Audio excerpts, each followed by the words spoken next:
So, we continue to Martin Oberhäuser. His work is inspired by his passion in complex data visualization and information design. He believes that almost every challenge can be solved with creativity and design thinking. Design is a tool and can help finding the right solution. He describes his work philosophy like this: information is beautiful, and life without information is impossible. But it needs someone to filter the mass of information around us and turn it into something readable and usable. And this is what I do. I create well-structured information design, and it is easy to use and fun to look at. Ladies and gentlemen, I give you Martin Oberhäuser.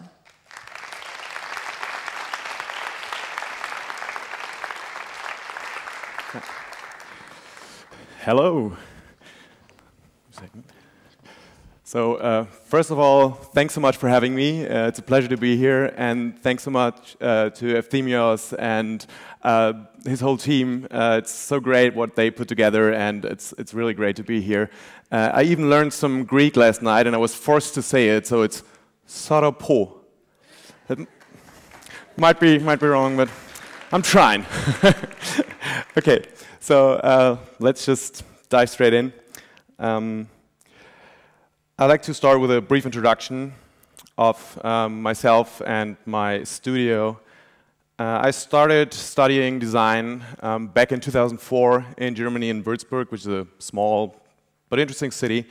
And from there on, made it all the way across the ocean to San Francisco to start to work for Method, which has been a really great time for me. I've only been there for half a year, but it really influenced my work from there on. And I decided to go back more for personal reasons in 2010 to Germany and to start working for Mutabor in Hamburg, which is more of a corporate and trade show design company. And I really had a good time there, but I realized during that time that my strength is more in visualizing information and data. So I decided to go back to that and actually start my own thing back in 2011.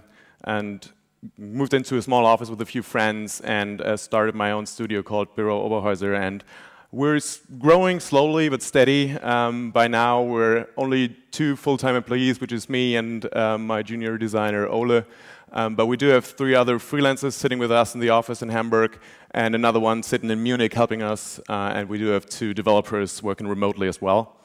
I'd like to give you a quick glimpse of what our office is looking like in one of the creative neighborhoods of Hamburg, which is really nice. And as you can see, we have a hole in the wall, which was done by a very great street artist called 1010. But I'd like to go over to the design philosophy that was said before. I really think there's a lot of truth in it, at least for the work that we do. And I'd like to explain that in a little more detail, because a while ago, there was not a lot of information around us. It was mainly the standard media like newspapers, books, and television, and that was mainly it. But by now, thanks to the internet and, of course, smartphones, information is everywhere and all around us, and it's a flood of information, and it's really hard to find the information that is most relevant for us and that is really important for us. And I think that design can be just a very great tool to find the information that is most relevant for us and can be used as a filter to look through that flood of information and guide us to the right information. The function of information design, and when I speak of information design, I don't mean it as like information graphics on a print basis. I'm just talking about a general approach. It's always that you have to gain some attention for the information you're talking about, but after you got that attention, you have to create you have to entertain the user and the viewer, and you really have to create fun and interest in what you're showing. But most important, you have to deliver insights, because this is what information design to me is all about, is that the user needs to have something more insight, more information. So he essentially needs to be smarter after looking at what you did than he was before. And this goes back to this very well-known sentence of form follows function, which is very much true for information design, because you often really have to kill some of your ideas that are looking better and maybe more elegant, but if they're not better readable, they might be not the right solution, and you have to try something else. So I'm not trying to give a hard advice here, but it's more like I feel like you shouldn't just convert whatever you have information one-to-one and make the most easiest approach to it, because that ends up to no real additional value, and this is not what information design is supposed to deliver. It is really you have to dive deep into your sources, into your information you're about to talk about, and analyze it, interpret it, and show relations and findings, and by that creating an additional value that hopefully will help the user to better understand and better use whatever you've created. I'd like to emphasize that point by showing a case study of my diploma thesis, which is actually quite old by now. It was done in 2009, but it's still a good example to prove my point. I was dealing back then with, I was trying to capture the atmosphere of a city, but I find out that it's really hard to do because it's very subjective. So I decided just to gather as much information as I can get about cities and compare them just by the rare data. And I was comparing the 10 German largest cities and made a newspaper for each of them, and trying to layer the information so that you can go from a bigger picture deeper and deeper into the information. And one of that overview graphics was this one. It's a hexagon, and here's the example of the population statistic for Hamburg. The thing is, when you compare these cities, it's obvious that, for example, Berlin has more students than a small city like Dortmund or so, because just there are more people living there. So of course you always have to bring it down to common sense and calculate it down. I have to do some math, I have to use some Excel, unfortunately. But in the end, I put all the information I calculated into this simple graphic, which is just the middle point of that hexagon is 0%, and it's going all the way out to the outer ring, which is 100%. And the 100% is always defined by the city that has the most in this category. So the 6 corners here are the overall population. We can see that Berlin is pretty big. It's reaching out there. Those are the 10 cities overlapping each other, and the green line is Hamburg. So we have the corners of population, foreigners living in the city, unemployed people, pupils, students, and their spending power. And when you put in these dots and connect the dots to create a line, there are shapes coming out of it. And the great thing with that is that you can very fast and easily see similarities between the structure of the population in those cities, in those areas. Some of them were expected, like Dortmund and Essen are very close by and very similar cities, so it was expected that the structure of population would be very similar. But for Frankfurt and Stuttgart, for example, it came as a surprise to me. And there were other categories where we did the same examples and the same graphic, and it was really interesting just to putting this raw data that we have, just like a lot of numbers and stuff, into this graphic and be able to read something more out of it. And it was really exciting to me too. I want to show some of the graphics that came out of it. It was always a double spread for each category, where you had the graphic we've seen before on the right-hand side, and then all the different categories as single graphics on the left side, where was talked a little bit more detail about them. And we had a bunch of different, or I had a bunch of different categories, like the infrastructure of traffic and climate and tourism and sports and nightlife and culture and so on. And the outer cover of the magazines, so there were 10 magazines each for each, one for each city. The outer cover was on transparent paper, and you could just easily interchange it with the other cities and overlap the data to compare them. So a little bit of interactivity almost there, but not as much.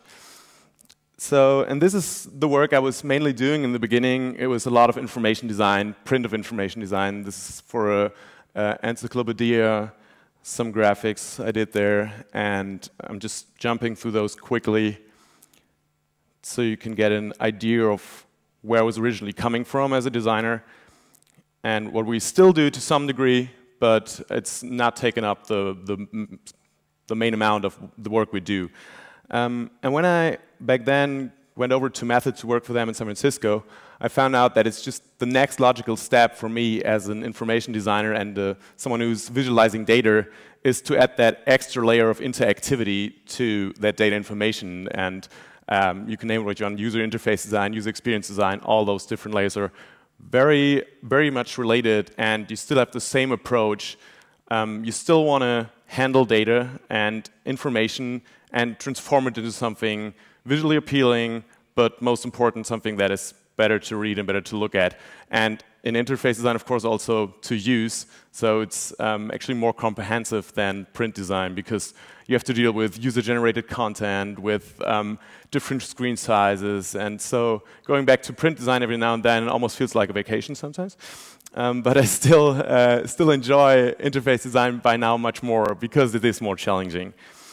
And now I'm coming to the case study I want to talk about mainly this afternoon.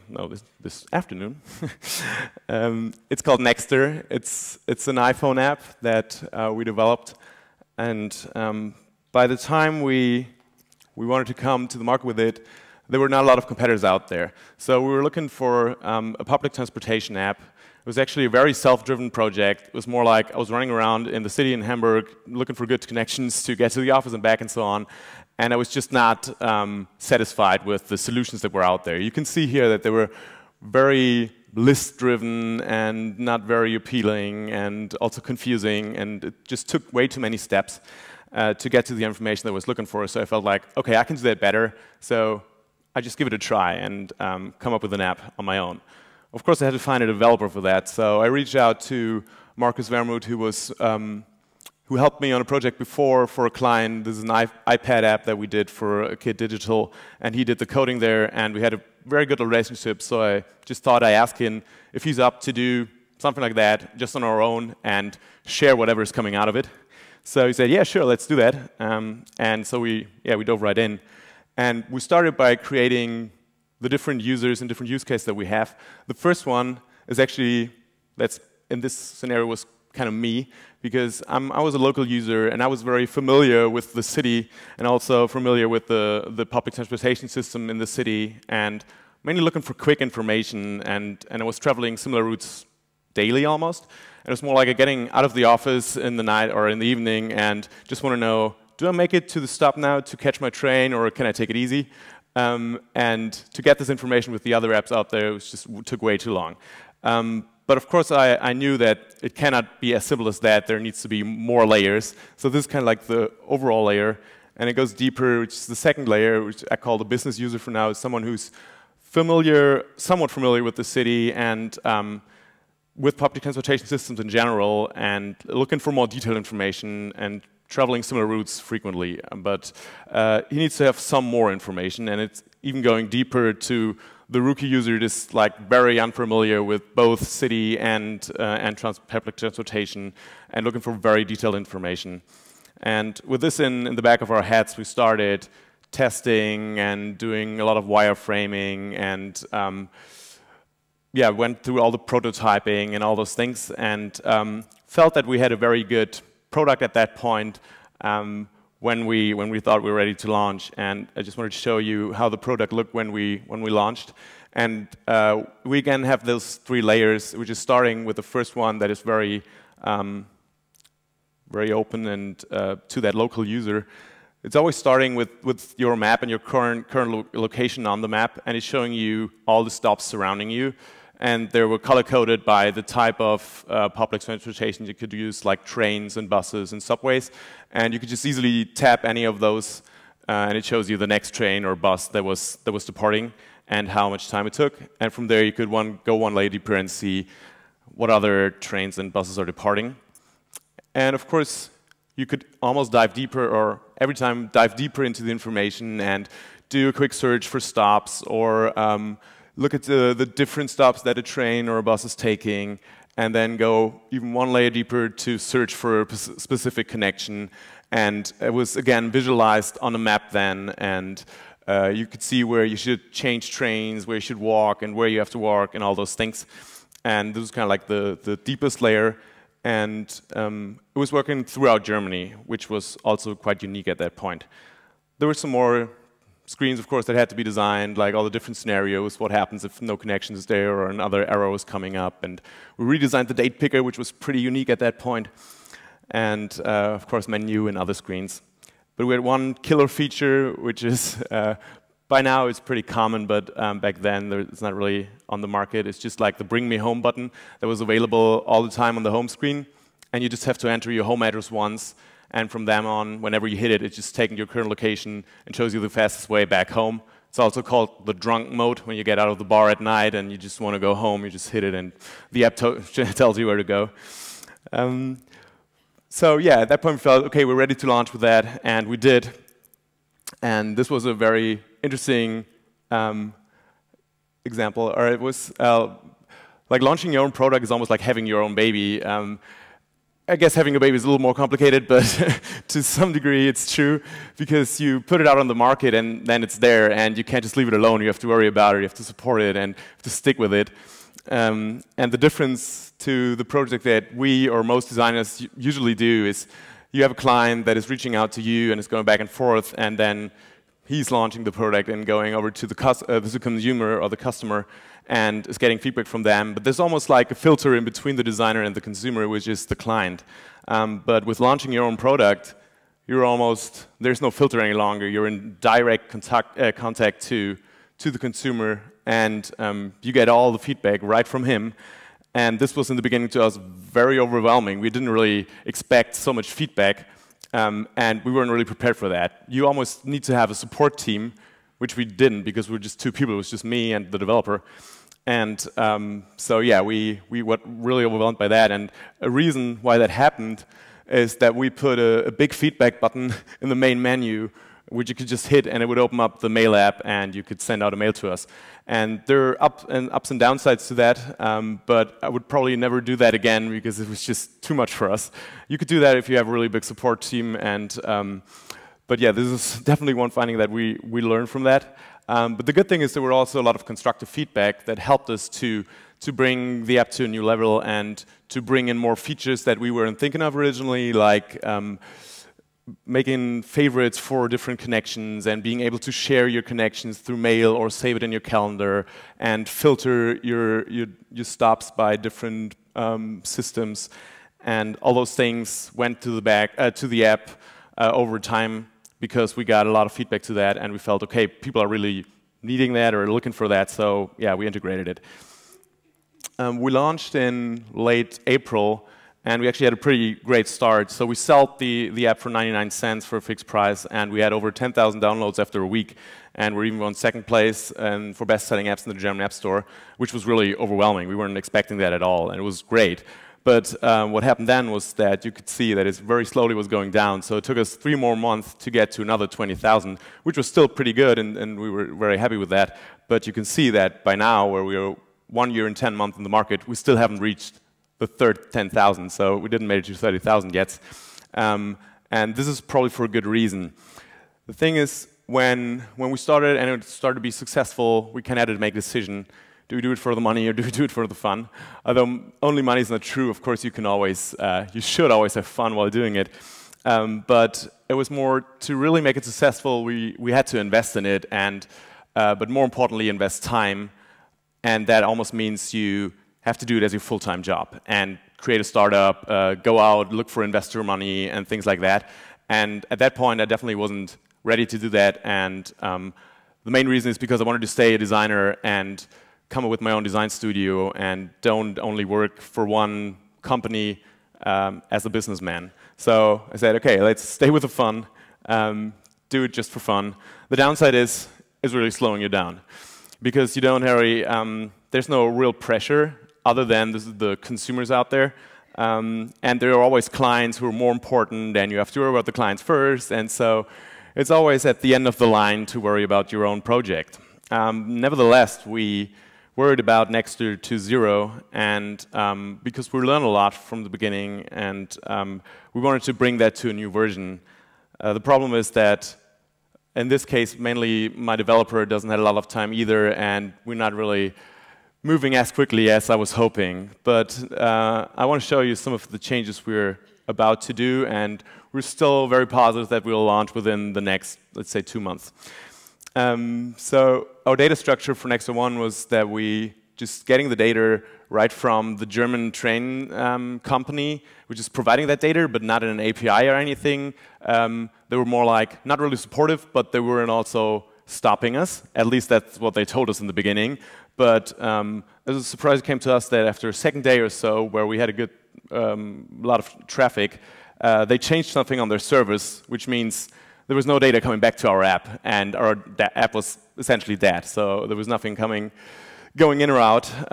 And since we were just tracking the data straight from their servers, there was nothing we could do other than update the app and get it into the Apple review again. And it took us like 2 days or so, even with a speeded up review from Apple.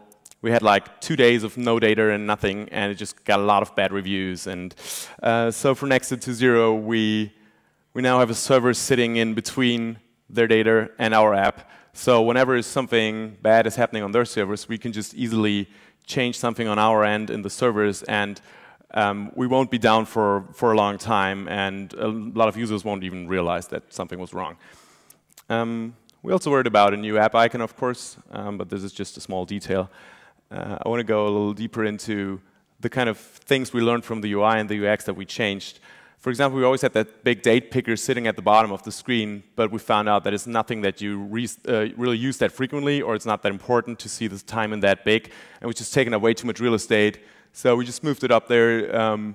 It's still available all the time, but it's much smaller, and you have more real estate for what is really really mattering most, and this is looking at the different stops and the different departures. And we also moved the Bring Me Home button to the top and added some more functionality, like adding a business address or your favorite place or things like that. And there were also some technical things that we weren't just prepared for when we launched, because apparently we were not testing with all kind of data. We had this little field there that was supposed to grow, or it should have grown, when the train name was longer than just what you see here, 2 characters. And it turned out that some of them are really long. Like up there you see that NOB 81714 or something. And in the version 1, the size of the type was just going tiny, and you could barely read it because there was not enough space for that field to grow. So it's really a small change, but it's helping a lot to just read the information you're supposed to read. And we're also adding more functionality, like adding a timeline option where the timeline is coming down from the top, and you see where the different stops are and where you have to change the train. And of course, there are more and more screens that got cleaned up and brought into more, better design by now. Again, the routes on the map, and very important, the new menu that doesn't have a feedback button any longer. It's still there in the imprint. We also moved all the favorites and the settings for that into the menu, so it's easier to handle them from there. And I want to talk a little bit about the marketing model. When we started, we didn't really have a structure or a strategy on how we want to make money with it. It was more like, okay, we just sell it for 99 cents, and then we see how it goes. By now, we're ready to improve that and try something else, and we want to launch the app as a free app with just some basic functionality, and then enable in-app purchases where you can actually buy different country packages. So you could buy the package for Germany for 99 cents, and then you could travel all over Germany and get all the information. And when you go to Greece, you could download the Greece package and get this information. And this is still a trial and error thing. We're just fortunately, we don't have the pressure to make money with that. It's still a fun side thing. So we'll see if this is going better, and if so, we'll continue in this direction. Another thing we're trying to do with Nextr 2.0 is going to new devices. As everybody knows, the Apple Watch is coming out, and there are more smart watches like the Android watches and so on. And it feels like a very common or a very good use case for an app like that, because you just look at your watch and see, oh, okay, my train is leaving in 4 minutes, I should better hurry. So besides all the benefits we had from learning a lot by, again, trial and error, there are other benefits from creating your own project, and this is really, you have a great case study in an ideal situation, and in our case we even won a few awards, and this gave us the ability to reach out a lot of potential customers who got back to us and were very satisfied with not only this work but also some other work that we had online. And so it was just a great tool for us to create more visibility as a company, as a studio, and a lot of great customers came to us afterwards not only because of Nextr, but to some degree. For example, we recently finished up a project with Facebook in Menlo Park, which was pretty great to work with. Unfortunately, I'm not allowed to show anything, so I just show you a beautiful blurred picture. In the background, this is a design, but it's very blurred. So maybe next time. Some other projects we're currently working on, I want to show to you two of them, because those almost feel to some degree as our own projects, because we've been involved for a very long time. And Ticker is one of them. Ticker is a business dashboard tool. It's a startup out of San Francisco, and we've been working with them for, I don't know, 3 years or so. And it feels like we're part of the team, because we're involved in all the big decisions, and they don't treat us like some design agency. They treat us almost like partners. So it's somewhat of a mixture between a client project and our own project. And it's a business dashboard that is running either on big screens in their offices, or it's also on iPads of the management league, where they just looking at all the data they have that is related to their company, no matter if it's social data or sales data, and it's just gathering all this data and bringing it in together in one beautiful UI. And you see some of the companies that we're working with is like Lego, and for Apple and Nike and Coca-Cola, and a lot of these big companies are interested in that, because they just have to deal with so much information in so many different countries that it helps them a lot just to have a tool that is simplifying all the data they have and bring it into one UI. And here you see some of the explorations we did, and of course for the developers we have to define all the different states and so on. And another project that is similar to Ticker to the degree that we're involved as a partner and started it from scratch is Whoop, and that's a startup out of Boston who are in the fitness tracker field, but they have a different approach. They're more trying to build a platform that is improving performance to professional athletes and teams. So it's not like one of those nice tools that is helping you to get to your 10,000 steps. We don't even measure steps. It's more about real heart rate data and deep data, and about your recovery and all those things.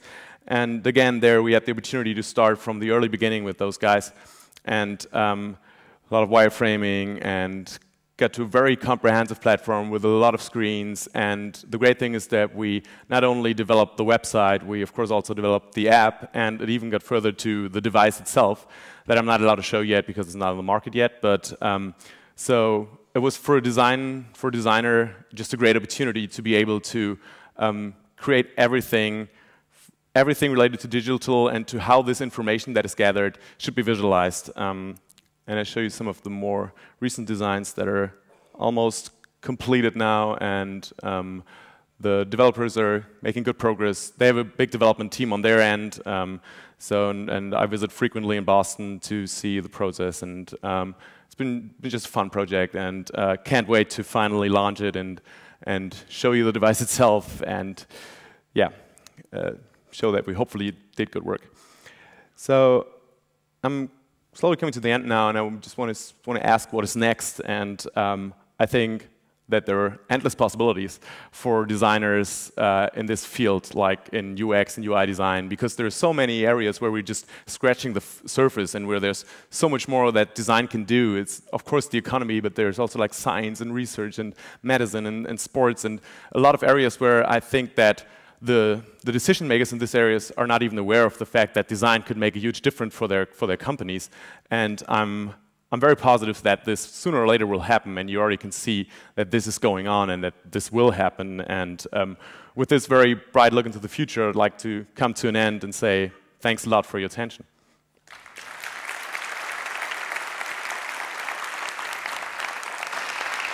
Thank you, Martin. It's time for our Q&A session right now. And don't forget to send your questions through Twitter, #WIADGR, okay? So, our next moderator will be from Beetroot team. Beetroot is an internationally acclaimed team of designers specializing in visual communication design. Beetroot's signature, never the same thing twice work, is the result of the diverse set of skills and backgrounds of its team members. Parallel to creating excellent and exciting design solutions for an international clientele, Beetroot develops a significant number of self-initiated projects whose subjects vary from social issues to philosophical debate to shameless fun. Today, representing his team, we have director, production designer, writer, and educator Paris Mexis. Paris, it's your turn. You're here. Okay, hello. Hi. Good to see you.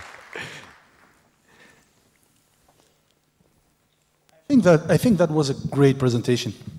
Thanks a lot. I just want to point out some facts, some nice points, I think. I just want to point out some things that I found really, really interesting and then engage in a conversation with you about something that I think is relatively and very important for the people who are here with us today. First of all, you have a gigantic, colorful hole in your headquarters. I think that's so cool. Second, I don't know if anybody of you that, but there was beer in the office. Did you see that? I saw that. There was a lot of beer in your headquarters. That's very important. That it is, isn't it? Isn't it important? Yeah. So that helps. We're German, so we have to stick to some stereotypes. We are not, and we think it's important as well. Yeah. Another amazing thing, I was trying to think, I was watching at Nextr, and I think it's an amazing tool.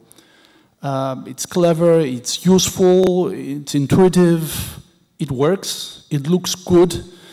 And I was trying to think how the hell we would make something like that in Greece, working with the trains here and getting data for them. I mean, it really, I respect enormously your work, but you have to have German trains in order for this to work. You know, it's a thing. Now, besides all the fun, I think there's an amazing story here, and there's a great lesson from what Martin does and his agency. And he said it at the end. There are thousands of industries that can benefit from design right now. Thousands. And they don't know. But this guy knows. And that's the idea. The idea is that the most important thing here is that you've thought about creating a tool on your own as a designer. You didn't expect for a client to come to you and say, Martin, this is what I want you to do for me. This is what we like to think that we do in Beetroot. This is what I think you should all do. The clients don't really, I mean, some clients know, Facebook knows, Google knows, you know, but sometimes they don't. But most of the times they cannot think like the way we do. So when we were exchanging emails and thinking about what we're going to discuss when we're going to be here, you've said something, and I want to expand on that. You said, let's talk to the guys about how do you begin? How do you make something? And you know, I'm thinking about something else. Most of us are thinking about this very sensitive moment where we begin, when you were back in school and then went to San Francisco, gathering all this amount of information, then going back to do your own thing. But nobody really cares about what happens after that. There are thousands of designers that have started. Everybody was paying attention to them. Maybe they got a prize, an award or something. They did something nice. Maybe an app went well, and then nothing. I would like to ask you something. You've made an application, and you put it in the iStore. How did you market that? How did you reach your clients without supposedly going public, right? I don't think that you did any advertisement or anything like that. You didn't have a... How did you do that? How did you reach them? Because, you know, making something is one thing. It's an amazing thing. It's the first step. But how do you reach your audience? Yeah, the great situation for us was that we already had a pretty good structure into the social world and a lot of different channels that we were delivering on.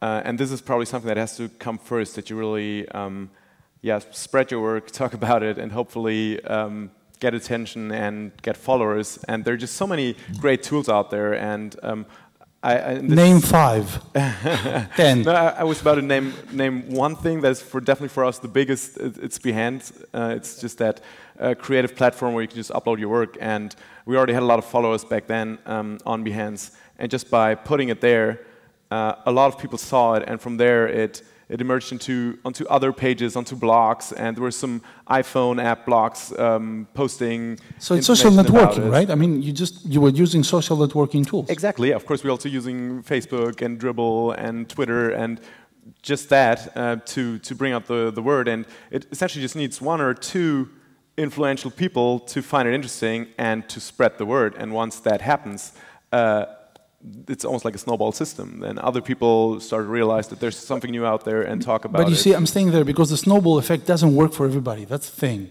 What do you think was your competitive advantage in Behance and Facebook and whatever? I think the reason originally I mean, of course, you always have to make good work and have people appreciating it. So you can't, that's not working with everything, but I think it's very important that you do good things and speak about it.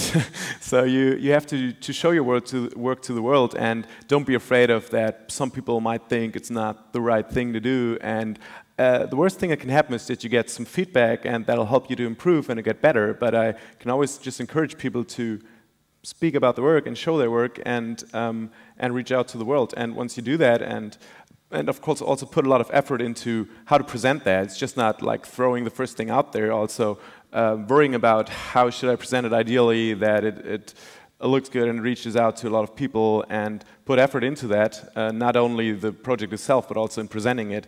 And if you do that and you have good work, then there's a very high chance that people find out about it and spread the word, and from there on, it's hopefully... Okay, so you make something and then you talk about it all the time in the social. I mean, that's pretty much what everybody does, but it really worked for you. I want to talk about another very sensitive subject. In presentations like those, you get to see the success stories. You get to see a designer who did a car, somebody who works in Spotify, somebody who did an amazing tool, helping people catch up with their trains. But the truth is, and I'm sure that you will agree, that there are these moments that you really think that it doesn't really work, and you feel like quitting and stuff like that.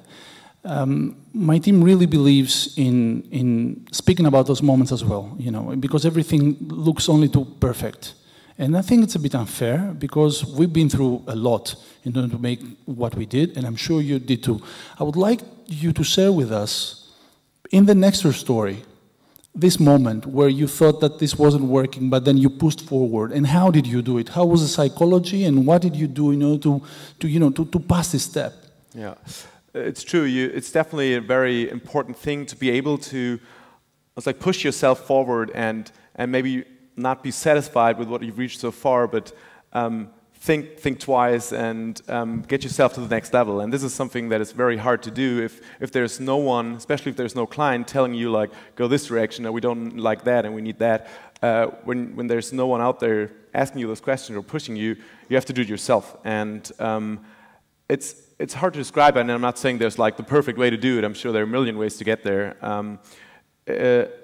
I always have like a very optimistic point of view to things, and I often believe that it's good and that it can happen and it will work. But of course, there's always a lot of work behind it, and you just have to do a lot of testing, a lot of trying, and get as many opinions as possible. And of course, opinions that matter to you, people you value, and listen to them, and then reflect again and see if you're at a point where you want to be, or is there more in it that can get out of it, or if you should push more to get to that even higher level. And yeah. What about persistence? We usually see this. Amazing designers make something really nice, put it out there, people like it, but then they don't push it forward. They don't go for the next version, for example. We saw that you did Nextr, and then you pushed for Nextr 2, probably Nextr 3, and you keep getting better and better.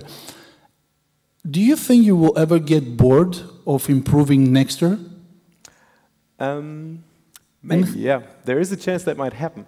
This is actually one of the reasons I mentioned that in presentation, that I didn't decide to put more effort into it and even maybe invest money or invest more time, because there's a chance that I might get bored by just working on one single product over time. As long as Which is not what you want to do. Which is not what you want to do.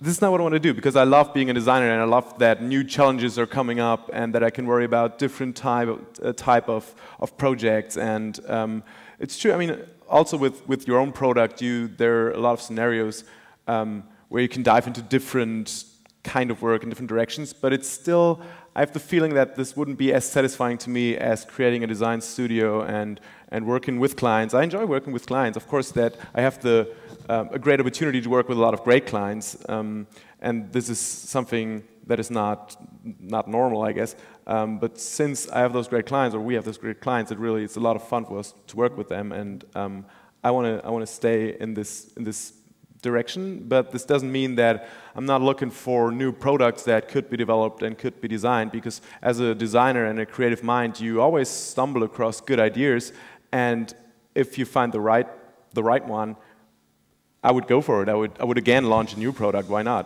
And maybe it is the product that I'm more interested in, and then I want to do that all the time. That's exactly the problem. That's what the industry exploits. That's why we're never going to get money, because we get bored and we want to make new stuff. I totally agree. We're the same. But it is an issue, and I'm always thinking, you make something great, you put it out there, and then eventually many of us just sell it out, which is not a bad thing. Getting big money to make something new one, it's an amazing thing. But I'm just thinking, you know, right now we're in the process where there are thousands of designers. Even in this room here with us, you're 500 designers. And nobody's going to change the world but us. You know, it's a cliche, but it's the truth, because as we said, I mean, we have the mindset to think like Martin did think and his team. So, you know, I'm very sensitive about the self-initiated projects, and I wanted to ask you about the overall strategy. It was very interesting that you shared your history with us. You trained, you went somewhere else, then went back and started working with clients. You do want to work with clients, you still want to work with clients, but at the same time, you developed something that you felt strongly about. And my question is, how does this affect Nextr, affect the way the clients see you now? Do they feel, you know, opposed, or do they feel that you're entering in their field or something like that? Do you get more respect, perhaps, because now you've shown what you can do? Yeah. Actually, I think that's true. I do get more respect for that, and I think the clients appreciate it, because we've been through that process of launching a product and seeing and going out into the world, and especially if we work with startups, they're in that same position and they haven't launched yet, and I think for them it's a good feeling to know that some people of their team, or at least the designers, been through that, and what we've learned from doing that is definitely something that our clients can benefit from, because there are a lot of things I would have been aware of if it was just a client project, because a lot of the feedback wouldn't have reached me, and but with being responsible on our own, we got all this unfiltered feedback back to us, and this is what we really learned, and I'm sure if I work on a similar project for a client now, I would do way less mistakes and probably get to a more satisfying project in the end. We kind of did in my team, we did a self-initiated project that went very well. Before that, I saw your website, and our website is like the same. We get to tell to people, look, I work for Facebook, so I'm good, hire me. I work for Microsoft, so I'm good, hire me. And then there comes the moment where you become the guy who did Nextr, which I think is very cool, you know, or we are the people who did the Greek Monsters, for example. And suddenly people get to know you for something on your own, which also has the benefit, I think, that it has your own identity 100%, and it doesn't have a big client's, you know, shoulders within it. So I'm getting back to that. I think the very important lesson from what Martin showed here is that a designer has the mindset to create an amazing tool, probably that nobody else can think about. And you just go ahead and do it. Now, staying there for just a bit, you said, I had an idea, but I needed to find the people to work with in order to make it happen. Obviously, and this came out before, this is a collaborative process. But there is a question, there is again this sensitive thing. Who has the idea? Who's the developer? Who's the manufacturer? How do you divide things? I'd like you to expand a bit on the collaborative process of making something like Nextr. Yeah, that was of course also very challenging, especially since you're putting it out of your hand to some degree, and you just have to trust and hope and believe that your partners can deliver what you expect them to. And that's also something where, of course, I learned something, and because we're now in a position where I thought it should move way faster, and but there's just not that money to speed that up. So it's very important that you pick the right people you're working with, especially if they're just doing it for fun and almost like just for the sake of doing it. And Yeah, it's really tough. I don't think I have the right answer to say go with those people or. Did you ever get the sense that your people are feeling that they're working for your idea, that in a sense that you're becoming a client? Maybe sometimes, but I think we had a good position there that we always valued each other's ideas and input, and it was not like, no, this is my idea and we do it that way. It was more like a back and forth, and I think that's of course very important because... I suppose you have a very clear organization of what everybody does in the team, right? Sure, yeah, of course. That helps. Although it's, I mean, but that doesn't mean that none of the developers can have a good design idea or vice versa.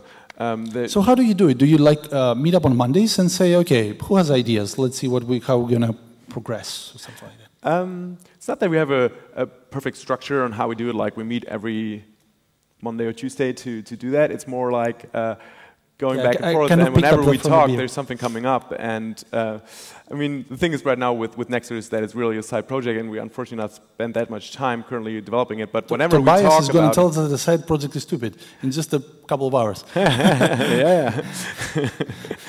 So, yeah. No, but it's really, it's always in the back of my head, and whenever you stumble across something that might be an improvement or a good idea, I just write it down, and the next time you talk, you bring it up, and you see what the other guys think about it, and if you still agree and everybody's on the same page that this is an improvement and a good thing, then we go ahead and do it. Yeah.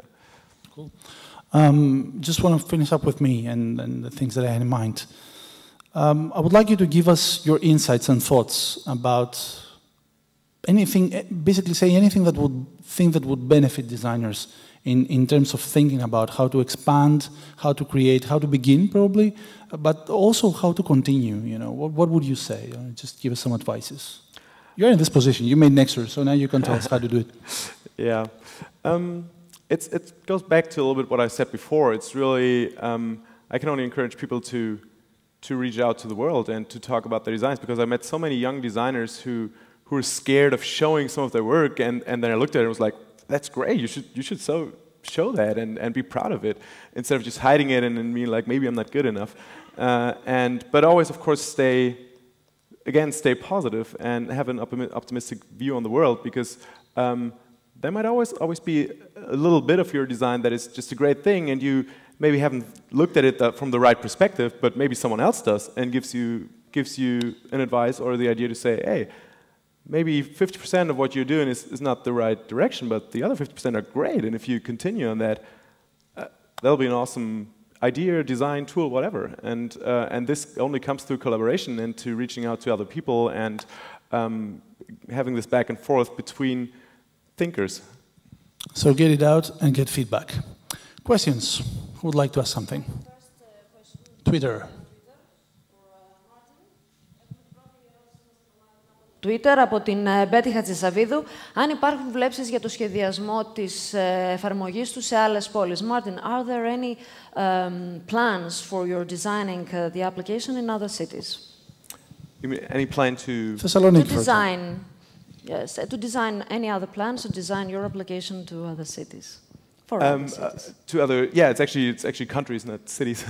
Yeah, we definitely want to. This is what I was showing with the new marketing model, that we want to be able to reach out to new countries and develop it further, and give the ability to just download a country set. And as I said, when you move to or go to Greece, download the Greece set, and then you have the same app surrounding. Good luck. There are other countries now, yes. But. Just have that same familiar app that you're used to, you know how it works, and you just have that new set and don't have the need to download a complete new app. And I think this could be a very good thing. But of course, we're relying on the data that we can get, because we can't create the data ourselves, so we have to have partners. So no Greece anytime soon. So we go to our audience, but you have to be very quick, please. Hello. Hi. Seeing that your application, the one about transportation, has an aim to satisfy the user's needs, I noticed that you didn't say about conducting a survey on what the users actually need. Why didn't you do that? I wouldn't say we didn't do that.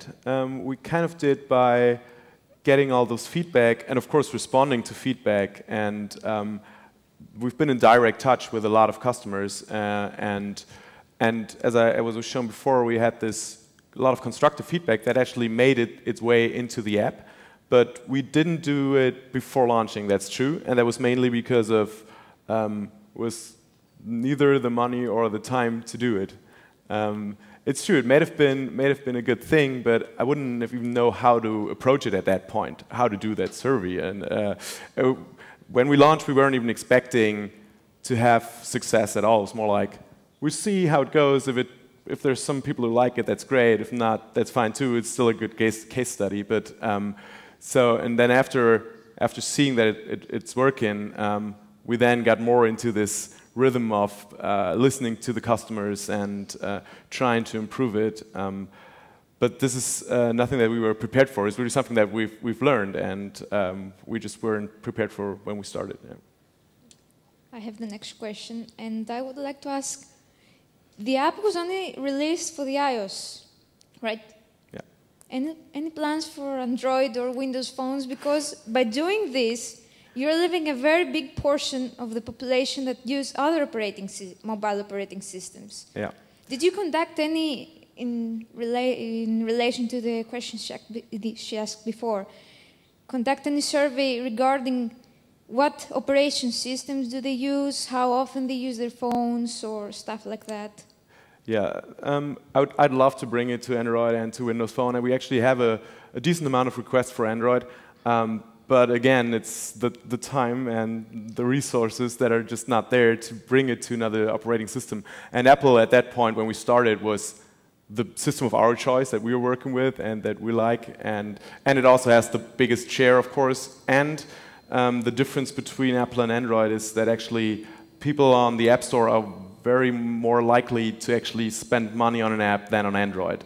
People on Android are usually not that open to actually pay money for an app. Mm-hmm. A lot of them are free there. But this is not the reason why we didn't reach out to those customers or to those platforms. It was really just the time and the missing resources to do that. Once we have Nextr 2 properly running on the iPhone, I'd love to bring it to Android. But first we have to get it running properly on the iPhone. Thank you.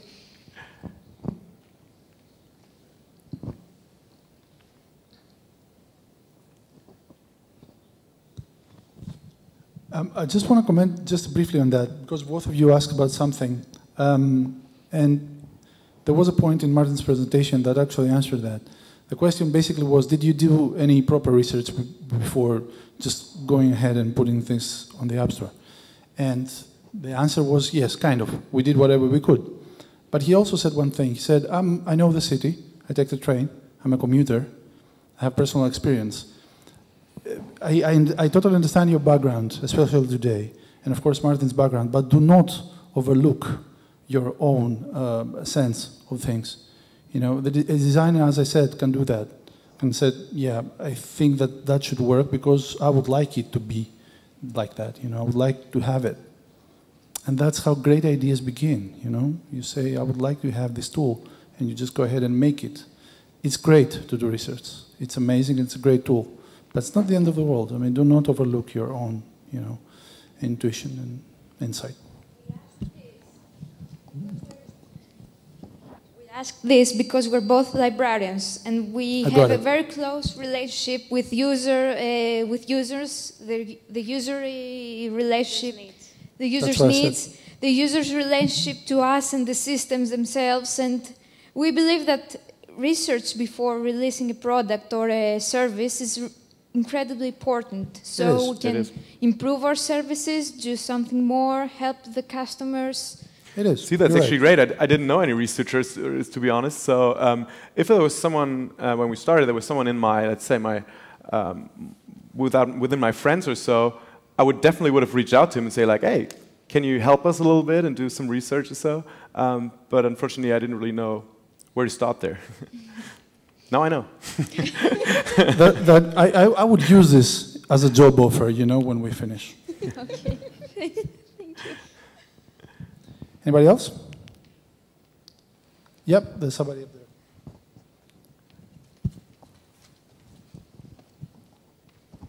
Hi. You had really good user feedback on the for the app, but what was the feedback like from the government service side that they were providing you with the data in the first place? What were the conversations did you have with them afterwards? Were they impressed? Was like, okay, maybe we could do something else in another part of the city, another service, or is this something that you would have to go away, think about, and come up with another proposal? What are the links into establishing a better links, basically, with the authorities and us here who've got ideas to make the cities better? Yeah, unfortunately, there wasn't a lot of conversation. We were trying to get into the conversations, but not very successful. In the beginning, when we started, we were reaching out and asking about, is it possible to use that data? And they were more like, yeah, they were literally saying it's a gray zone. We're not supporting it, but we're also not doing anything against it.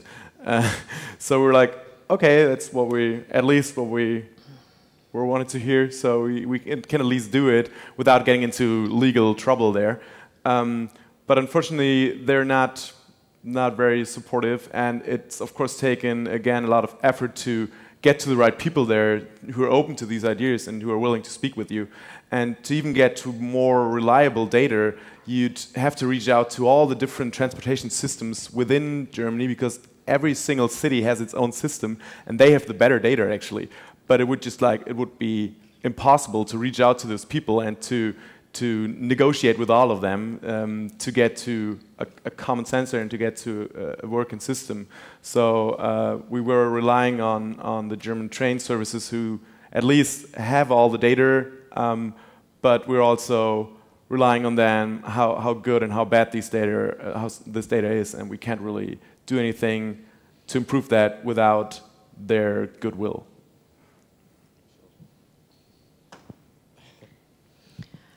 Anybody else? Okay, I think we have to make a time out. Thank you very much, Martin. Okay, congratulations. thank you very much. Thanks, sir. Thanks.